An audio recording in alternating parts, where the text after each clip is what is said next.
क्यों इतने मुश्किल टॉपिक को पकड़ लिया यार, क्यों करना है ये?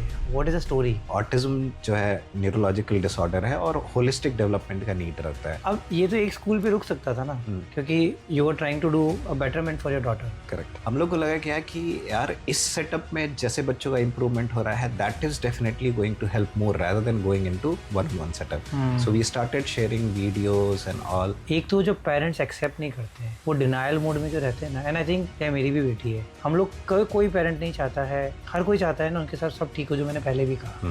वो जो डिनायल मोड होता है ना, तो what are those early signs? तो अर्ली साइंस बहुत सारे हैं। टो वॉकिंग है, चलना स्टार्ट नहीं किया है टाइम से, बैबलिंग स्टार्ट नहीं किया है, बोलना स्टार्ट नहीं किया है, नेम को रिस्पॉन्ड नहीं किया है। तो बहुत सारे फैक्टर हैं। जो बाकी स्कूल्स हैं उनको ऐसा क्या नहीं पता जो अमितेश को पता है या जो ब्लेस्ड वंस को पता है? पेरेंट्स माइंडसेट बना लेते हैं कि मेरा बच्चा ऐसे स्कूल में जा रहा है जिसके क्लास में ऐसे ही बच्चे हैं, तो मे बी इट्स पॉसिबल कि वो उसको देख के हाइपर एक्टिविटी सीख ले, कोई बैड बिहेवियर सीख ले। पेरेंट्स के दिमाग में अगर अभी भी कोई भर देता है कि तुम मेरे पास आओ, तुम्हारा 5 महीने में ऑटिज्म ठीक कर देंगे, क्योर कर देंगे, तुमको इस बाबा का चूरन देंगे, या फिर होम्योपैथिक भी बहुत सारे हैं लेके आते हैं, उससे कुछ नहीं होने वाला है। बहुत सारे medicine are there that is going to help to reduce the hyper activity, but वो ऑटिज्म के लिए है ही नहीं। What is the biggest misconception that you had, या जो आपने कभी सुना हो? सोसाइटी ब्लेम करती है या इवन आपके relatives and they will start blaming you.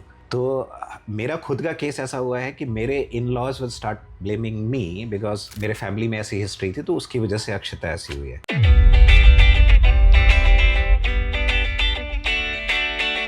नमस्ते दोस्तों, मेरा नाम है मनोज अडवाणी। मैं आप सबका स्वागत करता हूं वाणी विद अडवाणी के एक और नए एपिसोड में। आपके साथ कभी ना कभी ऐसा हुआ होगा कि आपने किसी ऑटिस्टिक बच्चे को देखा होगा और अपना रास्ता बदल लिया होगा, या अगर आपके भी खुद के बच्चे हैं तो आप उनको भी ऑटिस्टिक बच्चों से दूर रखने की कोशिश करते होंगे, क्योंकि आपको ऐसा लगता है कि वो बच्चे एबनॉर्मल हैं।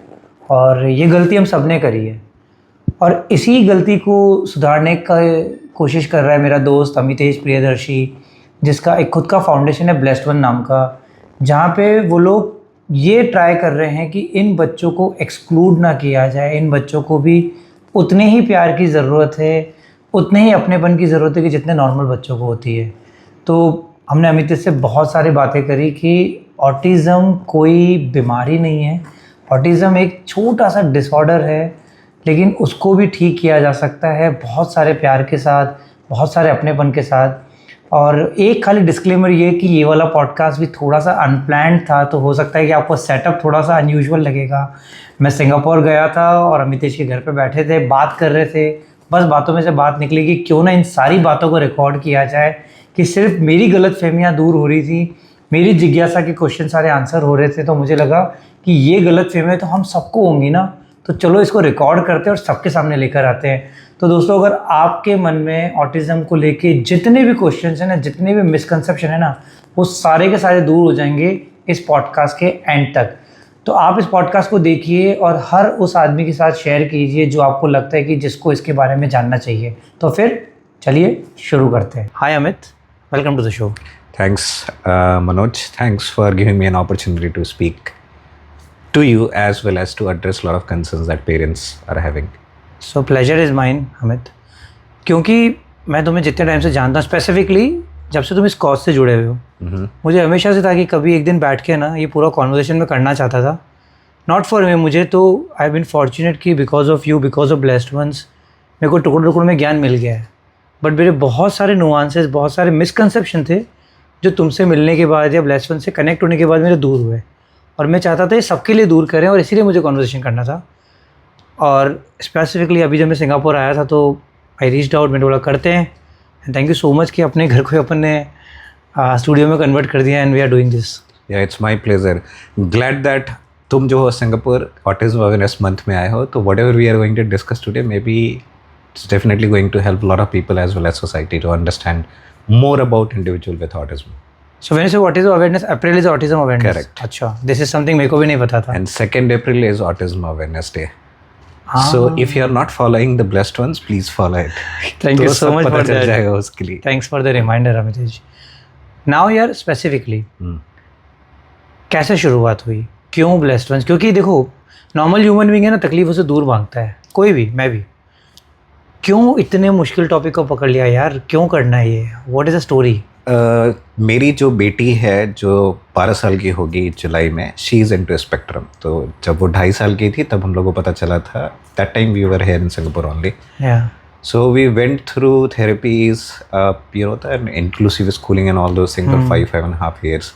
And Singapore, सस्ता नहीं है, it's not that cheap. So obviously I was paying around 50% of my total earning that time. Your monthly salary. और फिर होता है ना, as a parent acceptance difficult रहता है, लगता है यार कुछ करेंगे, अभी थोड़ा ज़्यादा टाइम स्पेंड कर दिए तो वो मोस्ट प्रोबेबली क्योर हो जाए।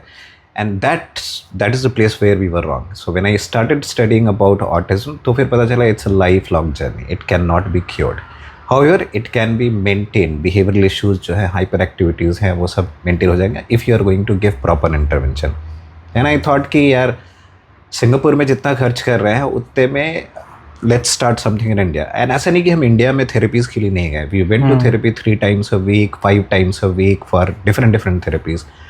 बट उसमें मेरे को ये लगा कि दैट प्रमोट्स अगेन आइसोलेशन, कि आप बच्चे को घर से चुपचाप लेके जा रहे हो थेरेपी सेंटर पे, थेरेपी करवाए 40 मिनट के लिए, वापस घर पे लेके चले आए। सो end of the day 40 minutes में जो इंटरवेंशन हो रहा है उससे ज़्यादा इम्पैक्ट उनका पड़ता है आने जाने या whatever they are doing at home.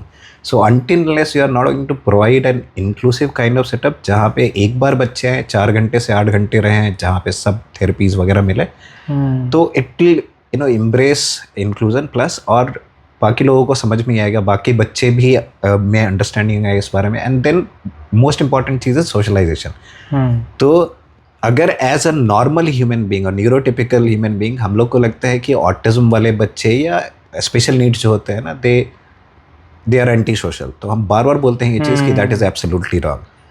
We neurotypical world people are not letting come near to us. तो जब ये मिथ को आप दूर करोगे, वो खुद आपसे आएंगे, आपसे घुलेंगे मिलेंगे, क्योंकि हम अपने ब्लेस्ड वंस पे देखे हुए हैं, सारे बच्चे प्रॉपर सोशल सेटअप में परफॉर्म कर रहे हैं, they are getting what they need. और एंड ऑफ द डे 4 घंटे अगर बच्चे बाहर रहते हैं इस टाइप के सेटअप में, then it is more closer to normal setup. तो अगर आप उनको मेन स्ट्रीम स्कूल में भी भेजोगे तो आराम से जेल हो जाते हैं, रैदर देन कि 40 मिनट आप ट्यूशन दो फिर घर पे लेके आओ। And end of the day autism जो है न्यूरोलॉजिकल डिसऑर्डर है और होलिस्टिक डेवलपमेंट का नीड रहता है। हम लोग ट्यूशन सेंटर या 1-on-1 सेशन पे कब जाते हैं? जब कोई एक सब्जेक्ट तुम्हारा वीक है, मान लो मैथ्स वीक है, फिजिक्स वीक है, उसके लिए जाते हो। यहाँ पे तो ओवरऑल डेवलपमेंट में ही डिले है, वहाँ पे तो सारी चीज़ों पे काम करना, चाहे वो सेंसरी इश्यूज़ हो, चाहे बिहेवियरल इश्यूज़ हो, चाहे स्पेशल एजुकेशन से रिलेटेड नीड हो, चाहे फाइन मोटर हो, ग्रॉस मोटर हो। तो इसीलिए वो जब एक जगह मिलता है, that does a wonder for these kids. So story start हुई because your daughter Akshita, she was diagnosed, और वहाँ से पूरी कहानी शुरू हुई। करेक्ट। लेकिन हमें एक बात बता, अब ये तो एक स्कूल पे रुक सकता था ना, क्योंकि you are trying to do a betterment for your daughter. Correct. But वैसे एक स्कूल बना, वहाँ पे शायद 20-25 बच्चों का एजुकेशन स्टार्ट हुआ, बच्चों का एडमिशन हुआ, तो ये कहानी तो एक स्कूल पे रुक सकती थी, स्पेसिफिकली जब तू फुल टाइम जॉब कर रहे हो आप। करेक्ट। तो फिर क्या ज़रूरत थी और स्कूल और ज़्यादा अवेयरनेस, वो जर्नी क्यों? देखो, इंडिया में जो प्रैक्टिस चल रहा है लास्ट 25-30 ईयर्स से, हाँ, उसको चेंज करना ज़रूरी है। You are sitting here in Singapore, आप यहाँ पे जाके देखो, यहाँ पे कोई उस टाइप का थेरेपी सेंटर्स आपको नहीं मिलेगा। Now when you go back to India, वहाँ पे छोटे छोटे थेरेपी सेंटर्स हैं जहाँ पे 800 रुपीज़ पर सेशन, 600 रुपीज़ पर सेशन करके ऑटिज्म क्योर हो जाएगा, बच्चा माइल्ड है, अभी ठीक हो जाएगा। तो ये सारे स्टेटमेंट दे के सब जो है ना लेके आते हैं, और स्लॉट्स पे स्लॉट्स थेरेपीज़ बुक रहते हैं उनके। So it is a big business. However जिस मोड में हम लोग रन कर रहे हैं, स्टार्टिंग में you are absolutely right, initial 4 month 3 महीने जो थे ना, हमारे 3-4 बच्चे ही थे। बट व्हाट वी डिड, हम लोग को लगा क्या कि यार इस सेटअप में जैसे बच्चों का इंप्रूवमेंट हो रहा है, that is definitely going to help more rather than going into 1-on-1 setup. So we started sharing videos and all. Then parents started asking कि सर यहाँ पे स्टार्ट कर दीजिए, वहाँ पे स्टार्ट कर दीजिए। So we were started with Shahu Nagar branch. फिर वाकट से डिमांड आया, we have started in Wakad as well. And I remember जो फर्स्ट सैटरडे हमारा था जिसमें ओपन हाउस काइंड ऑफ था, and there were almost all slots were full and 20 parents were waiting outside just to take admission into it. तो demand जिस चीज़ का है, उसके लिए हम लोग हैं। और मेरा ये भी कहना है कि it's not only because of my daughter, I don't want these kids to suffer और do not get what they need just because of the financial constraint. Got it. तो जो पहला स्टार्ट हुआ था वो फाउंडेशन से स्टार्ट हुआ था। Foundation still working towards subsidising, foundation is NGO, yeah. Okay. So it is still working towards subsidizing fees for the parents who are financially weak. And we have private limited as well, we have tours and travels as well, because if you go for rapid expansion, obviously Yes. it is required from a legality point of view. Got it. So Amit, दो चीज़ों के बारे में when you are giving me the introduction, दो चीज़ें आपने बोली। एक तो जो पेरेंट्स एक्सेप्ट नहीं करते हैं, वो डिनायल मोड में जो रहते हैं ना, एंड आई थिंक यह मेरी भी बेटी है। हम लोग कोई पेरेंट नहीं चाहता है, हर कोई चाहता है ना उनके साथ सब ठीक हो, जो मैंने पहले भी कहा। वो जो डिनायल मोड होता है ना, तो what are those early signs? जैसे भगवान ना करे अगर किसी के घर में ऐसा कुछ हो रहा है, तो वो अर्ली साइंस क्या होता है मेरे, हाउ दे कैन अडॉप्ट, ताकि ये थेरेपी जितना जल्दी वो लोग बच्चों के लिए शुरू कर पाए, तो अर्ली साइंस क्या होते हैं? सो आइडियली अगर ब्लेस्ड वंस फॉलो करते हैं जो भी, तो उनको पता होगा early signs of autism we have posted there. 1 year से ही पता चलना स्टार्ट होता है। 1.5 years is the earliest time when you come to know that yeah there are some development delay. So end of the day जो development chart होता है बच्चों का, वो follow करना है, and if there is a overlap or gap of 1 month, it's absolutely fine. But 1 month के ऊपर जहाँ जाता है, you have to get in touch with developmental pediatrician or even go to your pediatrician for that matter. और उसके बाद वो आपको proper assessment करके बताएंगे कि where the kid is lagging, and if they are seriously lagging in the eye contacts, mainly eye contacts नहीं maintain कर रहे हैं, जब आप उनका नाम बुला रहे हो तो सुन नहीं रहे हैं, repetitive behavior है, ऑब्जेक्ट्स को एक प्रॉपर वे में असाइन करके रखना है, या हैंड फ्लैपिंग है, all those things. There are reasons why they do hand flapping, why they look like, मतलब वो कॉर्नर पे आइज करके देखेंगे वो, so there are reasons behind it. तो ये आपको स्टार्टिंग में ही पता चलेगा। ये even when it comes to autism, तो ये सारे सिम्टम्स है। ADHD is a completely different. उसमें है कि बच्चा एक जगह बैठेगा नहीं, एक काम कंप्लीट नहीं कर पाएगा, but there is a very thin line between autism and ADHD। Anyways, तो अर्ली साइंस बहुत सारे हैं। टो वॉकिंग है, चलना स्टार्ट नहीं किया है टाइम से, बैबलिंग स्टार्ट नहीं किया है, बोलना स्टार्ट नहीं किया, नेम को रिस्पॉन्ड नहीं किया है, तो बहुत सारे फैक्टर हैं। और पेरेंट्स को ये चीज़ एक्सेप्ट करना चाहिए कि चलो डिले है, then immediately they should act. हम लोगों को क्या होता है एज अ पेरेंट, हमारे जो जनरेशन से ऊपर वाली जो है ना, मॉम हो गई, मदर इन लॉज हो गई, मॉम की मॉम हो गई, उनकी मॉम हो गई, ये चाची हो गई, ये दादी हो गई, हो गया, अरे नहीं, बच्चे को तुम लोग टाइम नहीं दे रहे हो, दोनों के दोनों जॉब कर रहे हो, इसलिए वो थोड़ा डिले है, वो हो जाएगा ठीक, कोई प्रॉब्लम नहीं है। या फिर बहुत लोग बोलते हैं कि स्क्रीन टाइम बहुत होगा, उस वजह से ऑटिज्म हो गया है। तो नहीं, ऐसा नहीं है। स्क्रीन टाइम की वजह से ऑटिज्म नहीं होता है। हाँ, ये ज़रूरी है कि तुम स्क्रीन टाइम लिमिट दो, बहुत कम दो, बट उसकी वजह से ऑटिज्म नहीं होता है। ठीक है, तो ये सारे मिथ्स सोसाइटी वालों के कारण भी है, और जो हमारे बड़े बुजुर्ग लोग हैं उनके कारण भी हम लोग को लगता है नहीं, एक बार इन लोग इतने बच्चों को रेज़ किया, हम लोग को रेज़ किया, तो वो सही होंगे ही अपने जगह पे। तो हम लोग भी जो है ना, we take a step back, और जब बहुत विजिबल डिलेज दिखता है, दैट इज़ 2.5 years old, तब हम लोग भागते हैं थेरेपिस्ट के पास या डॉक्टर्स के पास, and then doctors recommend go to therapist for complete assessment. तो वैसे रहता है। सो अर्लियर यू एक्सेप्ट कि there are some delays, earlier you act, better for those case, क्योंकि आपको ही पता है ब्रेन डेवलपमेंट का क्रिटिकल एज जो रहता है 5 years ही रहता है। ओके, तो इतने टाइम में जितना ज़्यादा इंटरवेंशन आप दे पाओगे, बच्चे उतने ज़्यादा रेगुलेट हो पाएंगे। हम फिर से बोलेंगे कि you are not going to cure the autism, बच्चे रेगुलेट हो पाएंगे, they will come closer to the society, वो समझ पाएंगे आपका नीड, आप समझ पाओगे उनका need, so you will able to communicate. So इसीलिए एक्सेप्टेंस जितनी जल्दी कीजिए, that is going to help. Even in recent stage performance or stage appearance, I have said that accept first, because denial leads to disaster. ठीक है, तो वो ज़रूरी है। और इवन मेरा रिक्वेस्ट जो है सारे डेवलपमेंटल पीडियाट्रिशियन से भी है कि जब आपके पास बच्चे आते हैं तो पेरेंट्स को इनेबल कीजिए, टेल देम द ट्रुथ कि ओके स्पेक्ट्रम में है, it will take time. Do not tell कि भाई अभी आप थेरेपी के लिए लेके जाओ, 6 महीने में ठीक हो जाएगा। So do not use that term like cure हो जाएगा, ये फॉल्स होप पेरेंट्स के दिमाग में डालता है, and that is why parents start jumping from this place to that place, और फिर 6 साल 7 साल मेहनत करने के बाद लगता है अब कुछ ना हो पाएगा।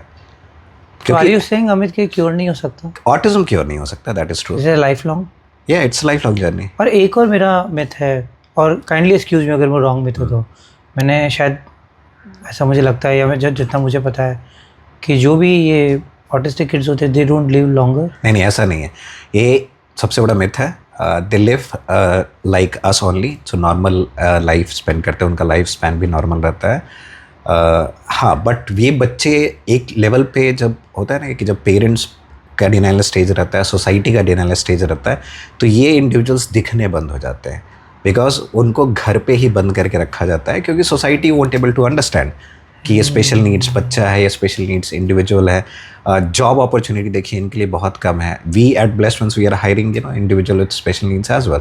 तो ये दिखने बंद हो जाते हैं, इसलिए लोग को लगता है कि अरे लाइफ स्पैन कम होता है, ऐसा नहीं, ये है। या फिर they will go to a residential facility somewhere isolated, तो ये रहता है। और एक और चीज़ जो अभी अपने बात में बोली, वो एंटी सोशल वाली। अगेन हमारी सोसाइटी में ये भी देखा जाता है, लोग अपने नॉर्मल बच्चों को इन बच्चों से दूर रखते हैं। यही तो सबसे बड़ी प्रॉब्लम है। और कुछ गलत टर्म्स भी यूज़ करते हैं जो मैं नहीं यूज़ करना चाहता अभी।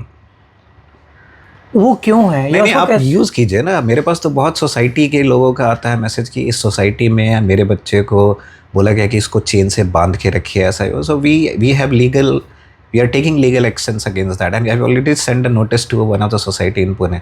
तो ये है, we are going to this stage as well. We have a legal advisor in our panel as well कि अगर कोई इन बच्चों को या इनके पेरेंट्स को हरास करता है, we are there to stand for them. तो जो आपका क्वेश्चन था क्या कि नॉर्मल बच्चों को अलग रखते हैं। हाँ। अब यहाँ पे न्यूरोटिपिकल लोगों को भी समझ में आना चाहिए कि आप अलग रख रहे हो, तो what you are doing is you are feeding this concept into their mind that these kids are different. ये बच्चे डिफरेंट है, आप इनके साथ खेलो नहीं, इनके पास जाओ नहीं, नहीं करो। अब ये लेके इनकी भी अपब्रिंगिंग वैसी ही हो रही है, तो जब नेक्स्ट जनरेशन आएगा वो भी सेम चीज़ फॉलो करेगा, देन एक्सेप्टेंस और इंक्लूजन तो होगा ही नहीं। होगा ही नहीं। तो अभी जो तुम और हम जान रहे हैं ऑटिज्म के बारे में, हम फिर से एक स्टेज अपीयरेंस में बोले थे ये चीज़ कि हमारे टेक्स्ट बुक में अगर कभी मेंशन रहता है ना कि ऑटिज्म ये होता है, तो हम लोग को इतना रिसर्च नहीं करना पड़ता। तो मेरा तो अपील है जितने भी न्यूरोटिपिकल स्कूल्स है, जो अपने जितने भी बोर्ड्स हैं इंडिया में, कि भाई एक आध कैरेक्टर तो ऐड कर दो, चाहे वो ऑटिस्टिक हो, चाहे वो ADHD वाला हो, ताकि इन बच्चों को हमारे जो अपकमिंग जनरेशन, आने वाले जनरेशन को समझ में आए उस चीज़ को। अब मेरा बेटा का एग्जांपल देख लो, प्रैन, वो टाइम स्पेंड करता है स्पेशल बच्चों को, उसको क्या चाहिए, उनको बच्चे चाहिए, उसके साथ खेलता है। एंड प्लस पॉइंट इज कि जो डिफरेंट बच्चे हैं ना, जो डिफरेंटली एबल बच्चे हैं, वो भी उसको देख के they try to complete that task. तो अगर उनको छोड़ दोगे तो वो अपने दुनिया में ही रह जाएंगे। If you are going to include them, definitely they will communicate to you, they will able to understand.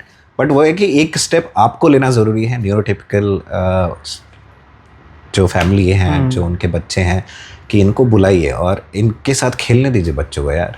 तो सिंपल सा है। हम तो आई keep on requesting about this. तो यार ये जो प्रयान वाली बात बताई, आपके बेटे का नाम प्रयान है, I think if 7 years old। 7 years, correct. अब वो 7 साल का है, वो प्लेसमेंट स्कूल्स में रेगुलर जाता है। अब ऑनेस्टली एक बात बताना, मैं कभी ऐसा कोई इंसिडेंस हुआ है कि प्रयान के साथ कुछ मतलब ये ऑटिस्टिक किड्स बिकम फिजिकल और समथिंग, कभी भी ऐसा हुआ है? नहीं, ऐसा नहीं हुआ, आज तक नहीं हुआ है। सी द थिंग इज कि, और सॉरी टू इंटरप्यू, मतलब ऐसा इसलिए नहीं हुआ क्योंकि टीचर्स की निगरानी थी, या नॉर्मल बिहेवियर में भी कभी नहीं होगा? नॉर्मल बिहेवियर में कभी नहीं। See how you are interacting with them, that is most important. अगर ये नॉर्मल इंसान ये रहता है, अगर तुम्हारा फ्रेंडली नेचर नहीं है towards any individual, you will be sceptical कि भाई क्या करने वाला है, क्या बोलने वाला है, कैसे बिहेव करने वाला है। तो वो एक सिनारियो होता है, and then that kid into spectrum, उनको लगा कि नहीं ये शायद हार्म करेगा मेरे को। हाँ। बट अगर आप फ्रेंडली अप्रोच लेके जाते हो किसी भी बच्चे के पास, तो that person is not going to harm. तो और एक और फेज होता है जब उनका मेल्ट डाउन होता है, टेंट्रम्स होता है, तो उस फेजेस में हम लोग खुद ब खुद बच्चों को थोड़ा सा अलग कर देते हैं, क्योंकि melt down is a typical phenomenon जिसको आप कंट्रोल नहीं कर सकते हो। वो ओवर जो सेंसरी ओवरलोड की वजह से, और बहुत सारे रीज़न होते हैं, वो ट्रिगर होता है। जैसे बहुत सारा साउंड ऐसा है जो उनको पसंद नहीं है, बहुत सारा लाइट्स ऐसा है जो उनको पसंद नहीं है। हाँ, तो उस समय अगर कोई बच्चा हाइपर एक्टिव है और तब जा रहे हो आप उसके साथ खेलने, then obviously that kid will try to push. So end of the day we understand, हमारे जितने स्टाफ हैं वो उनको पता है। बट जब हम लोग ग्रुप एक्टिविटीज़ करवाते हैं, सब खेलते रहते हैं, जितनी भी आप वीडियो देखोगे उसमें, तो उस समय कोई बच्चा ऐसा कुछ नहीं करता है। अभी तक तो प्रैन के साथ कुछ नहीं हुआ। हाँ, उसकी जो सिस्टर है अक्षिता, वो कभी कभी उसको कूट देती है। हाँ, वो तो आई थिंक वो तो सिबलिंग रिलेशन है यार। हाँ, वो ऑब्वियसली अब ये भी उसको जाके परेशान करेगा तो वो करेगी ना। अब उसको अकेले रहना है, तुम पहुंच गए उसको और उसके सामने डांस कर रहे हो, तो इट्स ऑब्वियस थिंग। तो कभी कभी होता है। तो मतलब इवेंचुअली एक नॉर्मल सिनारियो में इसे नॉर्मल आराम से बिहेवियर रह सकते हैं। सही है। Got it. सो अमित, अभी तक तो जितना बताया कि क्यों शुरुआत हुई, कैसे चल रहा है, how your son is interacting, पूरा बिहेवियर कैसे आप इनका मैनेज कर रहे हो, मेरे को सबसे बड़ा क्वेश्चन क्या आता है कि आपको इसके बारे में ज़्यादा से ज़्यादा 10-11 साल से पता है, करेक्ट। और तब से लेके आपने ब्लेसमेंट शुरू किया, एनजीओ है, प्राइवेट लिमिटेड है, स्कूल है, कॉजेज़ हैं, शोज़ हो रहे हैं, बट सबसे बड़ा कंसर्न जो बाकी स्कूल्स हैं उनको ऐसा क्या नहीं पता जो अमितेश को पता है या जो ब्लेसमेंट्स को पता है, आपको ऐसा क्या पता है जिसकी वजह से आप बेहतर कर पा रहे हो? ऐसा नहीं है कि हम बेहतर कर रहे हैं, we are just trying our level best. See end of the day बाकी स्कूल क्यों नहीं कर पा रहे हैं, उसका 2 रीज़न है। पहला ये है कि उनके पास इंफ्रास्ट्रक्चर है, they can definitely kept a zone जहाँ पे आप थेरेपीज और इंटरवेंशन प्रोवाइड करो, और फिर उन बच्चों को नॉर्मल बच्चों के साथ बैठने के लिए दो क्लासरूम सेटअप में with the help of your shadow teacher और जो भी रहे। But don't let them go for therapy somewhere else rather than that. वो स्कूल में ही आप वो सेटअप प्रोवाइड करो, क्योंकि उससे पेरेंट को भी अच्छा लगेगा कि मेरा बच्चा किसी इंटरनेशनल स्कूल और किसी प्रॉपर स्कूल में जा रहा है। दूसरा है क्या कि जब कोई स्कूल ऐसा चीज़ स्टार्ट करता है तो वहाँ पे बाकी जो नॉर्मल बच्चों हैं उनको प्रॉब्लम हो जाता है। पेरेंट्स माइंड सेट अगेन कि नहीं वहाँ पे तो स्पेशल बच्चे आते हैं। अब स्पेशल बच्चे का मतलब लोग को हमेशा लगता है क्या कि those special kids are mentally retarded. So that is a big myth जिसको बोलते हैं ना, रॉन्ग कंसेप्ट है, क्योंकि बहुत सारी कैटेगरीज हैं स्पेशल नीड्स में, इंक्लूडिंग जो होता है ना, अगर कोई फिजिकल इश्यूज़ है, हाथ नहीं है, देख नहीं पा रहा है, that is also falls under the category. लेकिन बच्चों के केस में देखा जाए तो ऑटिज्म है, ADHD है, सेरेब्रल पाल्सी है, डाउन सिंड्रोम है, तो ये पेरेंट्स माइंडसेट बना लेते हैं कि मेरा बच्चा ऐसे स्कूल में जा रहा है जिसके क्लास में ऐसे ही बच्चे हैं, तो मे बी इट्स पॉसिबल कि वो उसको देख के हाइपर एक्टिविटी सीख ले, कोई बैड बिहेवियर सीख ले। बट एवरीवन नोज दैट मनुष्य जो है वो एक सामाजिक प्राणी है। Till the time you are not going to interact with society, you will not able to grow up properly. तुम सीख नहीं पाओगे। हम लोग एक दूसरे से ही सीखते हैं। इसका फ्लिप साइड भी हो सकता है ना, अगर स्पेशल नीड्स वाला बच्चा देख रहा है कि बाकी बच्चे आराम से क्लासरूम के सेटअप में बैठे हुए हैं, then I should also set rather than moving here and there. तो दोनों साइड सोच के इन पेरेंट्स को भी हेल्प करना चाहिए इस टाइप के का इंक्लूसिव स्कूल्स को सेटअप करने में, so that they should not create a noise against around it. तो दोनों साइड से इशू है। और दूसरा, स्पेशल स्कूल को जो नॉर्मल स्कूल है उनको क्या लगता है कि इन बच्चों को अगर हम रखेंगे ना तो हमारा कॉस्ट बढ़ जाएगा। और कुछ कुछ केसेस में हम देखे हैं जो स्टार्टिंग में वो लोग एडमिशन ले लेते हैं और उसके बाद फिर 6 महीने बाद बोलते हैं कि नहीं आपका बच्चा बैठ नहीं पा रहा, आप एक शैडो टीचर भेजिए।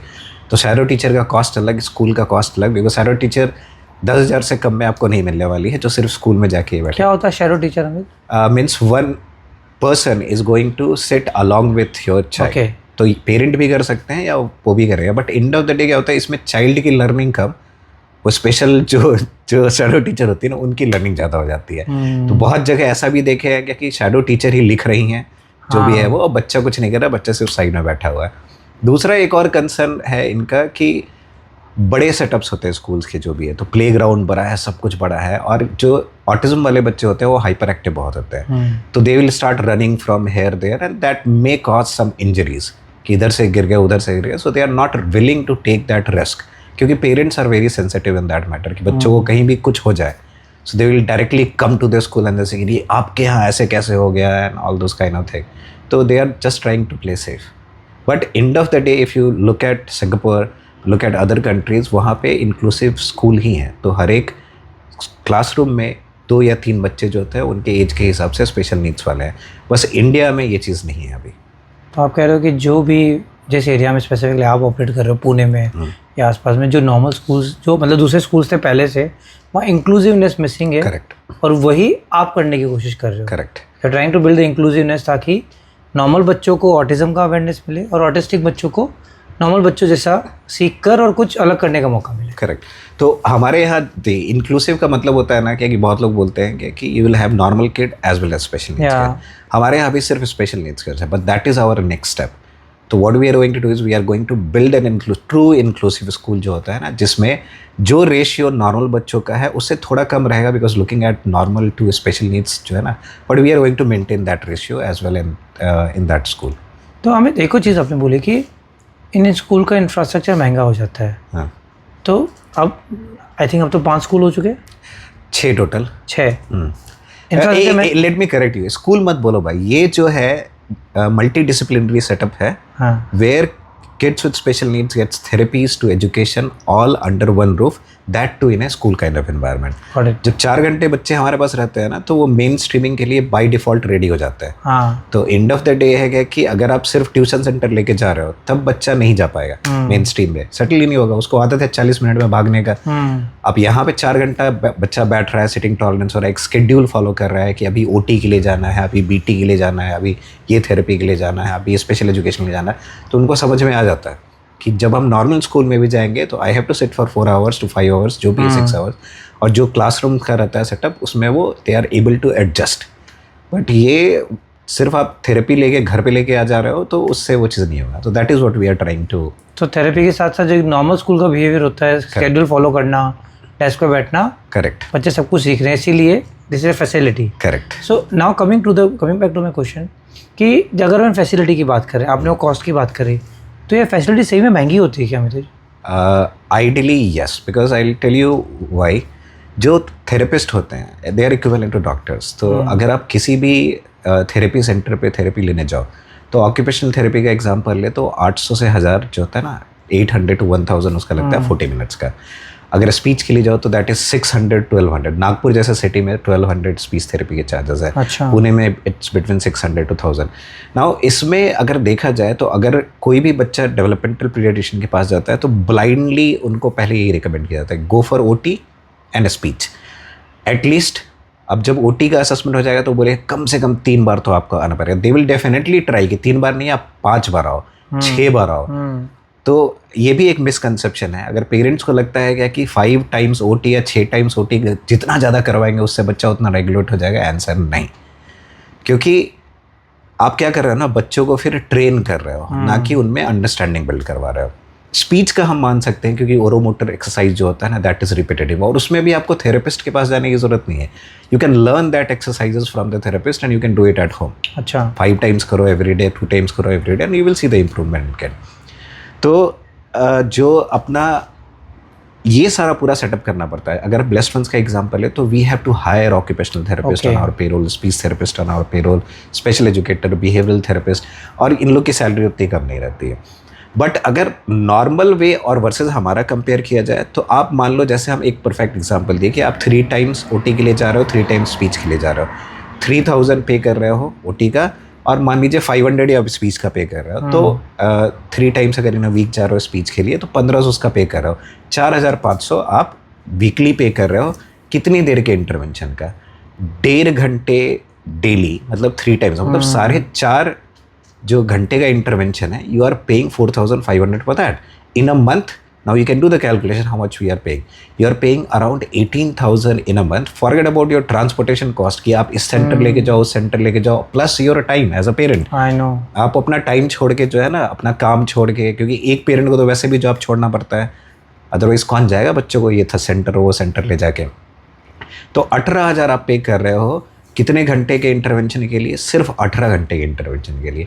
अब आप प्रैक्टिकली बताइए मनोज, आपकी बेटी है, उसको 1.5 घंटे के ट्यूशन सेंटर पे रखोगे वर्सेस वो घर के आसपास क्या देख रही है, बाकी चीज़ें क्या देख रही है, तो उसका इनपुट जो होता है ना, वो बियॉन्ड दैट 1.5 hours जो है ना ज़्यादा आएगा। तो and of the day effective जो रहता है, इफेक्टिवनेस रहता है वो 1.5 घंटे का, वो घट के 10 मिनट का हो जाता है। तो that is where it is not helping those kids as well. और पेरेंट्स को हम देखें ना, 2.5 साल 3 साल थेरेपी के लिए भागते हैं, इतना पे कर दिए, 18,000 पे कर दे सिर्फ इसका।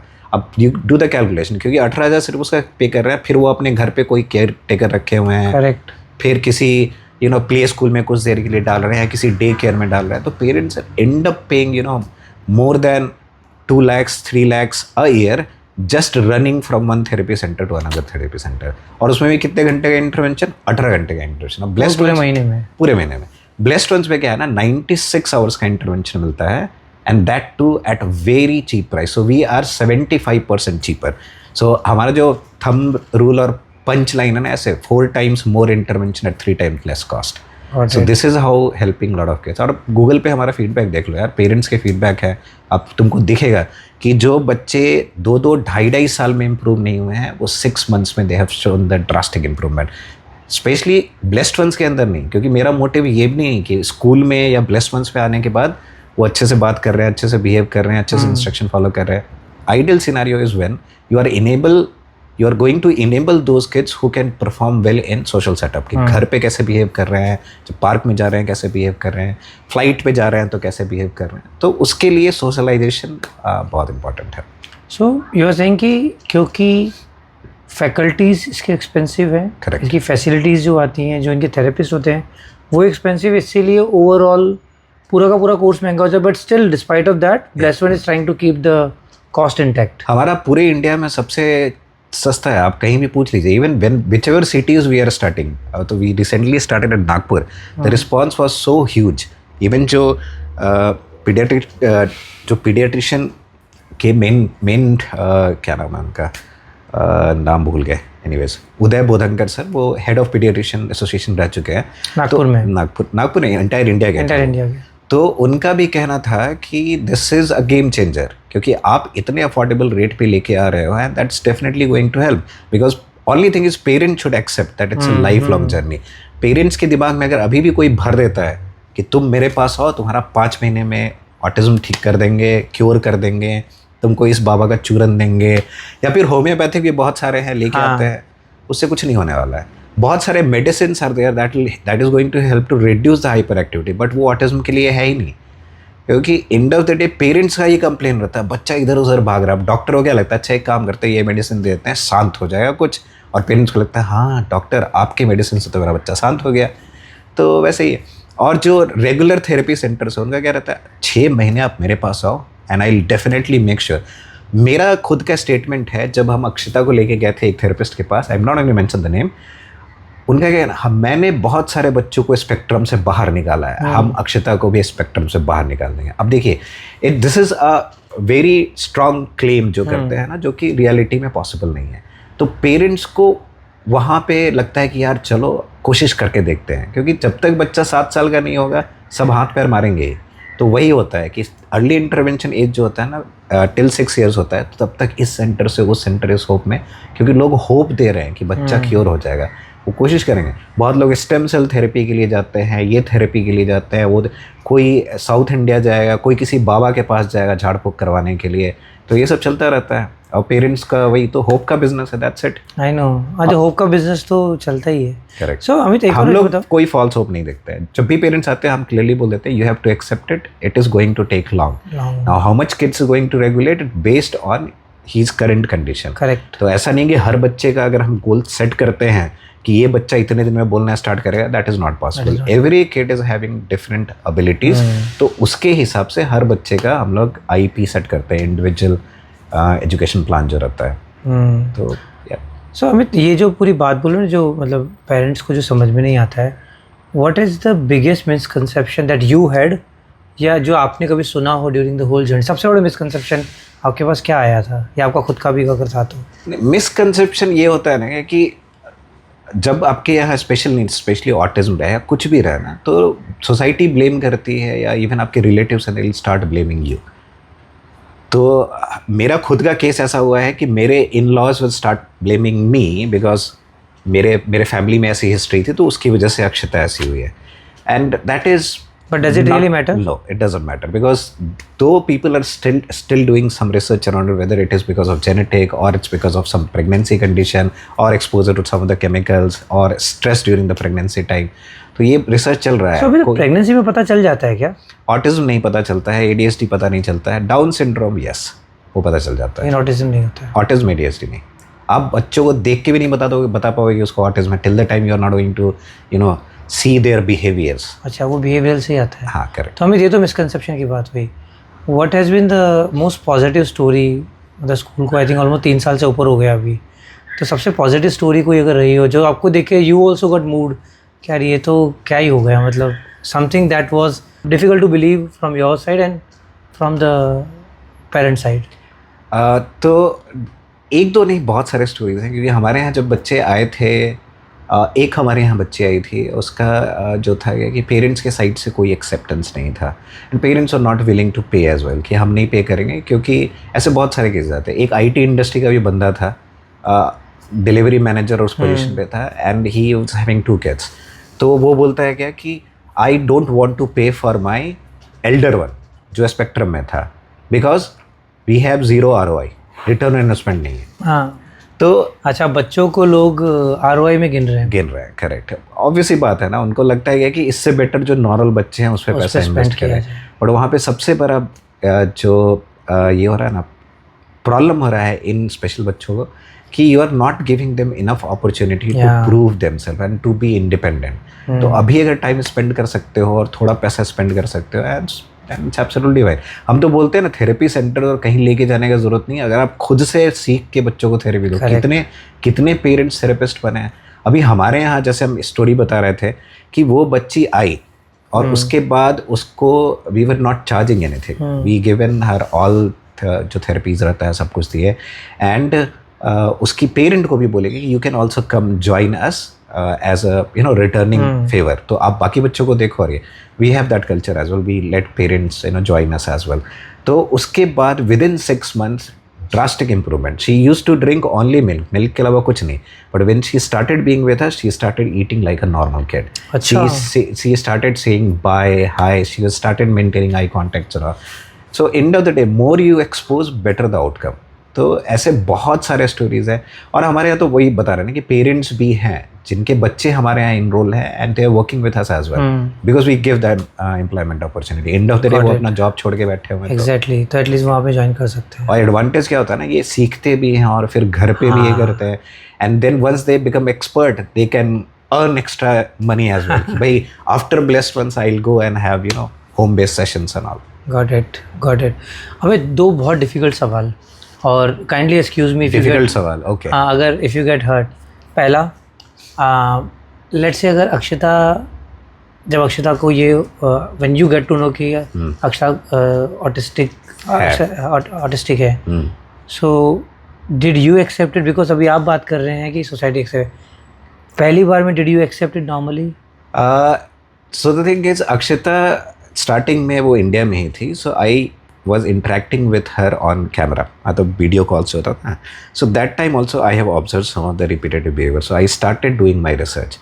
तो जो फर्स्ट डे मेरे को बताया गया था, ऑब्वियसली वो एक मॉन्टेसरी स्कूल में जा रही थी and I was aware that I am going to hear this thing. So first week में ही वो मेरे को बुलाई और बोली क्या कि आपकी बेटी में कुछ डेवलपमेंट डिले है, I will recommend you to go for the assessment, but I am assuming that it's autism. So obviously हम अक्षता को ड्रॉप करके आए ना, I was crying entire way जब आ रहे थे, तो क्योंकि चलो एक्सेप्ट तो किए हुए थे, मेरे को पता था कुछ प्रॉब्लम है, बट अगर कोई मुंह पे डायरेक्टली बोलता है तो अच्छा नहीं लगता है, तो वो मेरे को बुरा लगा था। But still I immediately follow the instruction, I went for the assessment, I went for this जो ABA थेरेपी का होता है, and that is where we have seen that she has started showing improvement. क्योंकि school में जाके क्या कर रही थी, वो हर दिन गार्डन में ही रहती थी, मतलब उसको छोड़ देते थे because they don't have that facility to take care of special needs. तो yes, it was difficult phase, but I have accepted and I am proud now, specially after starting the blessed Ones, क्योंकि I have been through that journey और वो I don't want other parents to face as well. तो इसलिए बोलते हैं parent को it will be hard, tough to accept, but accepted the moment you will accept 50% problem आपका वहीं पे सॉल्व हो जाएगा। अभी देखिए आज के डेट में आप जो मेरे से बात कर रहे हो, या मेरे को इतने इवेंट्स में बुलाया जाता है, स्टेजेस पे बुलाया जाता है, किसकी वजह से? Because of my daughter.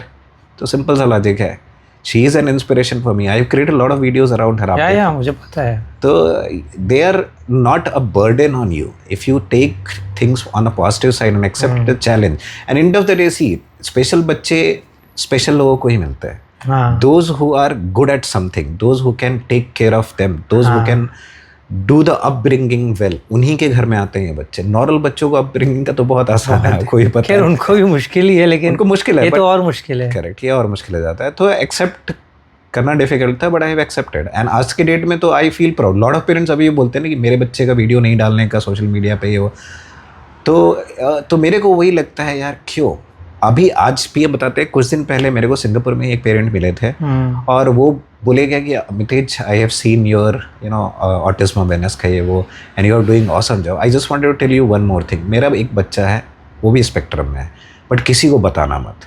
तो यहाँ पे किसी को बताना नहीं के चक्कर में उनको पता था कि अमितेज द ब्लेस्ड वंस रन कर रहा है फॉर लास्ट 3 years, वो अगर हम हमारे पास रीच आउट करते हैं तो obviously we will provide you all kind of help and support that is possible.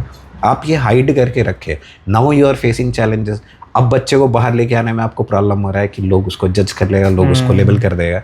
तो पहले खुद तो एक्सेप्ट करो यार। अब खुद एक्सेप्ट करोगे and you feel proud going out. अब ये अक्षता का केस बताता है, पहले जब वो लिफ्ट में घुसती थी ना, कोई नहीं घुसता था। जब वो पार्क में खेलने जाती थी, कोई उसके आसपास नहीं खेलता था। अब जब वो लिफ्ट में जाती है तो सब उससे इंटरेक्ट करते हैं, क्योंकि लगता है ना कि उसके जो डैड है वो द ब्लेस्ड वंस के फाउंडर है, उसकी मॉम जो है द ब्लेस्ड वंस के फाउंडर है, तो they are doing good job. तो यस, ये ज़रूरी है एक्सेप्ट करना। एंड एज आई टोल्ड कि I am very proud of my daughter.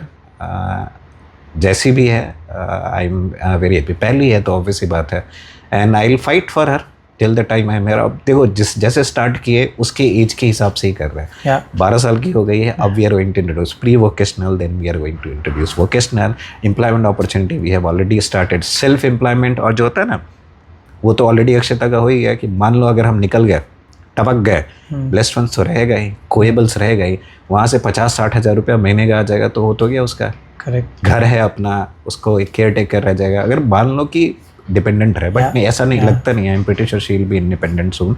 But yes, we have taken all the steps.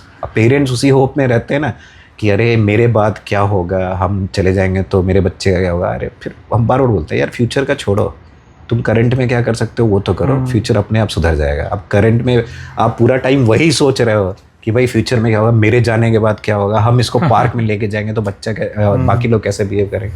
Take a step man, first step towards inclusion is to step out. I keep on telling this thing. नहीं, thank you so much for answering that Amit, क्योंकि जो मेरा follow up, कुछ मैंने कहा था 2 difficult question, दूसरा follow up मेरा यही था कि अगर अक्षता नहीं होती तो वुड यू भी, मतलब क्या ये जर्नी शुरू होती? But I think you answered it, कि क्योंकि भगवान भी चाहते थे किसी ऐसे स्ट्रॉन्ग इंसान को ये जर्नी दूँ ताकि वो कर पाए। अगर अक्षता नहीं होती तो वही नॉर्मल लाइफ रहता। अभी सिंगापुर में बैठ के अपना बैंक में जॉब कर रहे थे, क्या प्लस वंस, क्या स्पेशल नीड्स पता नहीं रहता, कोई और स्टार्ट करता तो भी। और शायद तुम्हें क्या, मुझे भी नहीं पता चलता, मुझे तो तुम्हारी वजह से पता है। I only know about this topic because you are associated and I am associated with you, and I think the lot of my friend, lot of your friends, all of us know about this is because of you and Akshata. वरना हमको तो शायद दूर दूर तक हम भी बाकी दुनिया की तरह ही सोचते थे। अभी ये भी मेरे को अच्छा लगता है ना कि जब कोई नए सेंटर के इनॉग्रेशन में जाते हैं तो जब अक्षता आगे आती है तो लोग को लगता है अरे Akshata, she is the reason behind the blessed ones. तो अच्छी बात है। Got it. Okay, so Amit, अपन ने बहुत सारे डिफ़िकल्ट टॉपिक्स के बारे में बात करी, बट सबसे ज़रूरी, इस जर्नी को 3 साल हो चुके हैं। करेक्ट। जहाँ से शुरू किया था आप भी सीख रहे थे, आप बहुत कुछ सीख चुके हो। आपके साथ साथ हमारे जैसे लोग हैं वो भी बहुत कुछ सीख चुके हैं। So now what's the long term plan? अब क्या होने वाला है ब्लेस्ड वंस में अगले 3 साल में, अगले 5 साल में? सी, वी आर ट्राइंग कि every year we come up with 2 branches, क्योंकि डिमांड इतना है। अब आपको पहले ही बताया गया कि बहुत सारे जगह पे इस टाइप का सेटअप है ही नहीं। कोई भी आप सिटी पकड़, इवन मेट्रोपॉलिटन सिटी पकड़ लो, वहाँ पे या तो डे केयर होगा या थेरेपी सेंटर्स होंगे। तो डे केयर पे कुछ नहीं होता है, थेरेपी सेंटर्स पे 1-on-1 सेशंस होता है। हमारा क्या है, therapy centre plus education, everything under one roof. तो ये डिमांड के हिसाब से we are going to move accordingly. So right now we are targeting Navi Mumbai as well as Delhi. I am going to Delhi next week. वहाँ पे भी पेरेंट्स को address करना है। एंड ऑफ द डे मेरा कोशिश ये रहेगा कि जो नॉर्मल स्कूल वाले हैं वो कुछ सीखे हमसे, और उसके बाद they start doing it, so that हम लोग को इतना मेहनत नहीं करना पड़े कि इतने सारे ब्लेस्ड वंस के ब्रांचेस लेके नहीं आने पड़े। क्योंकि end of the day paying capacity है इन पेरेंट्स का, वो कर सकते हैं पे, अगर आप उनको वो सारा चीज़ प्रोवाइड करो। हमारा एक पंच लाइन ये भी कहता है, if kids can't reach out to us we will reach out to them. क्योंकि स्पेशल नीड्स बच्चों के लिए ट्रैवल करना भी थोड़ा डिफिकल्ट होता है। अभी अक्षता के टाइम में भी जब उसको ऊबर ओला से लेके जाते थे तो 3-4 टाइम्स व्हाट दे रेट वो हमको उतार दिए नीचे। अच्छा। उसका रीज़न क्या था? बिकॉज अक्षता स्मेल से ट्रिगर हो जाती थी, साउंड से ट्रिगर हो जाती थी, हाइपर एक्टिविटी जो होता है ना, मेल्ट डाउन ट्रिगर हो जाता था। तो she start banging the window and all. तो ऑब्वियसली बात है, उनको लगता था कि भाई क्या कर रहा है, तो रोड पे उतार दिया। अच्छा। तो देन आई डिड गया इमीडिएटली उसके लिए कैश पेमेंट करके हम एक कार लिए कि अब तुम्हारा कार है, जिसको ठोकना है, जिधर ये करना है करो, that's not an issue. But it was good idea, क्योंकि अब उसको she started getting used to that kind of, you know. Otherwise उसको ऑटो पसंद था, तो ऑटो से जाना it's okay, but sometimes it's risky कि अगर हाइपर एक्टिव बच्चा हो गया, हाथ बाहर निकाल ले, गर्दन बाहर निकाल ले। तो इसलिए उनको ट्रैवल करना डिफिकल्ट होता है। तो हम लोग क्या कोशिश करते हैं ना कि 10 किलोमीटर्स के रेडियस में अगर कोई मेट्रोपॉलिटन सिटीज़ है, हमारा एक ब्रांच पक्का रहे, क्योंकि और उसमें हम लोग ट्रांसपोर्टेशन भी प्रोवाइड करते हैं, बच्चों को पिक एंड ड्रॉप करने का, उनके घर से पिक करके लेके पूरे महीने ड्रॉप भी करते हैं। तो अब जैसे पुणे का अगर देख लोगे तो पुणे में वाकड से एक पेरेंट आते थे Hinjawadi branch, that is around 30 kilometres. तो वो 1.25 घंटे 1.5 घंटे आते थे ट्रैवल करके और वापस आते थे। अभी एक पेरेंट का भी आया था, वो लोनावाला से every day she is going to commute to be at the blessed ones. अब सिंपल सा लॉजिक है कि I can understand parents pain, और हम वहाँ पे पेरेंट को बोलते हैं कि अगर आपके साइड भी मेरे को 30-40 बच्चे मिल गए तो सस्टेनेबिलिटी के हिसाब से चलेगा, हम स्टार्ट कर देंगे, and that is what we are doing. तो wherever they need us we will be there. Got it. Amitesh, thank you so much इस पूरे कॉन्वर्जेशन के लिए। I feel blessed to know you. I think अपन एक दूसरे को 15 साल से जानते हैं तकरीबन, और मतलब अपनी दोस्ती, मतलब it was a different tension जब हम लोग पहली बार मिले थे। आई नेवर न्यू कि तुम्हारी वजह से मुझे इतने इम्पॉर्टेंट टॉपिक के बारे में जानने को मिलेगा। सिर्फ मुझे नहीं, मेरी वाइफ को, मेरी गुड़िया को, हम लोग भी आते हैं जब भी हमें मौका मिलता है Pune. So thank you so much ये अवेयरनेस के लिए। और मुझे मतलब एक्सट्रीमली सॉरी अगर मैंने कहीं पे कोई रॉन्ग वर्ड यूज़ किया हो। Sorry to you and apologies to every parent अगर उन्हें ऐसा लगे कि मनोज ने ये वर्ड क्यों यूज़ किया। वो वर्ड शायद मैंने जानबूझ के यूज़ किया होगा ताकि जो भी देख रहे हैं ना, नॉर्मल इंसान वो नॉर्मल भाषा ही समझना चाहता है। नॉर्मल इंसान को इतने साइंटिफिक वर्ड्स नहीं पता है। करेक्ट। तो इसीलिए मैंने उन शब्दों को उसी तरह से यूज़ किया कि हर कोई समझ पाए कि यार कि कुछ गलत नहीं है। अगर उन्हें नहीं पता है तो जैसे अवेयरनेस जैसे मुझे नहीं पता था। और आई थिंक इस कॉन्वर्जेशन के थ्रू मैं चाहता हूँ कि ये कॉन्वर्जेशन बहुत ज़्यादा लोगों तक पहुँचे, कि जो अवेयरनेस आप लोग क्रिएट करने की कोशिश करो ना, उसमें मैं अगर एक 1% भी if I can contribute, I will be more than happy कि मैं कॉन्वर्जेशन कर पाया। Thank you so much, Amitej. Thanks to you, thanks to Blessed Ones, thanks to everyone, specifically your wife, Poonam, because I know when you are here, she is the one who's, leading it from the front. Being in the Pune is not easy to be the parents of autistic kids. So all the best to you, to your whole team. Thank you so much. And yes, so I'll extend your thanks to the entire team of the Blessed Ones. एक चीज़ mention करना भूल गए कि हम लोग जो है ना टेक्नोलॉजी का भी बहुत यूज़ कर रहे हैं। So we are going to enable AI side because now we have lot of data, so it will help parents to rather than going to any assessment centres, आप सिंपल सा कुछ Q&A दो और आपको पता चल जाए कि what could be the diagnosis and कौन सा थेरेपीज आप ले सकते हो। हमारा ऑनलाइन प्लेटफॉर्म भी है coables.com। Again Tier 2 Tier 3 cities के लोग को चाहिए थेरेपी एट अफोर्डेबल रेट पे, वो ज्वाइन कर सकते हो। उसका मोटिव बच्चों को थेरेपी देना नहीं है, उसका मोटिव है पेरेंट्स को इनेबल करना, कि आपके पास जो अवेलेबल रिसोर्सेज हैं ना उससे आप थेरेपी दे दो। So there are lot of things coming down the line, lot of things in the pipeline, and obviously we are here for next 100, 200, 300, 400 years till the time society is not going to accept that these kids are part of them as well. Thank you so much. Thank you. And all the best to you. Thank you. And all the best to you as well.